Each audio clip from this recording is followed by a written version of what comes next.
this is Maine Cooks. For today's recipe, we're going to make an easy and creamy tuna pasta Filipino style. Kung naghahanap ka ng affordable white sauce pasta, this is what you're looking for. Let's start! Let's begin by cooking the penne pasta. Add 1 teaspoon of salt, 1 teaspoon of cooking oil. Cook the pasta for 10 to 12 minutes or al dente and it's ready. Now let's make the sauce. Kapag natunaw na ang butter, you can add the onions followed by the garlic.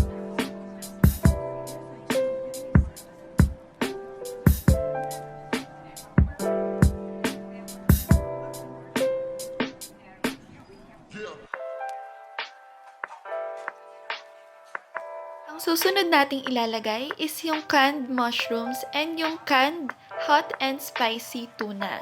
So, slightly drained ito and na-shred ko na siya using fork.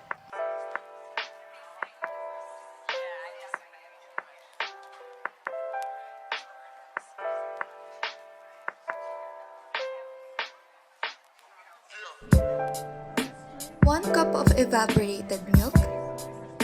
1 cup of all-purpose milk,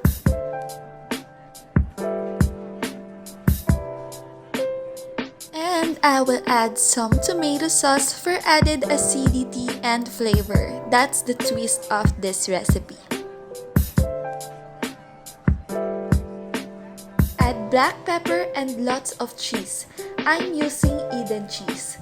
So, lutuin lang natin to hanggang mag-melt ang cheese natin. So, it will take about 5 to 7 minutes.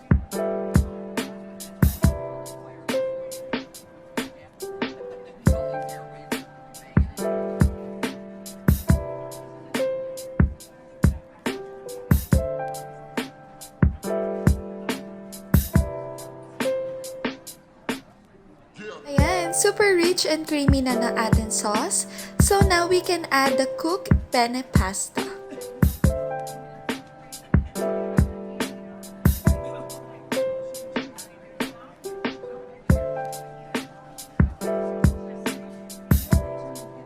So haluin lang natin itong mabuti hanggang na-coat na natin lahat ng pasta with our white sauce.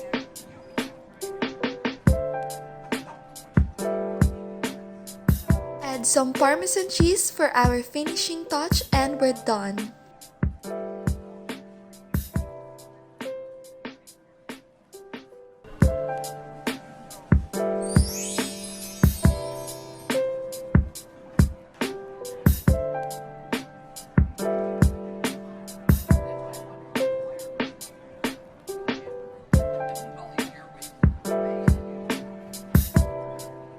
Thank you so much for watching. Don't forget to like and subscribe.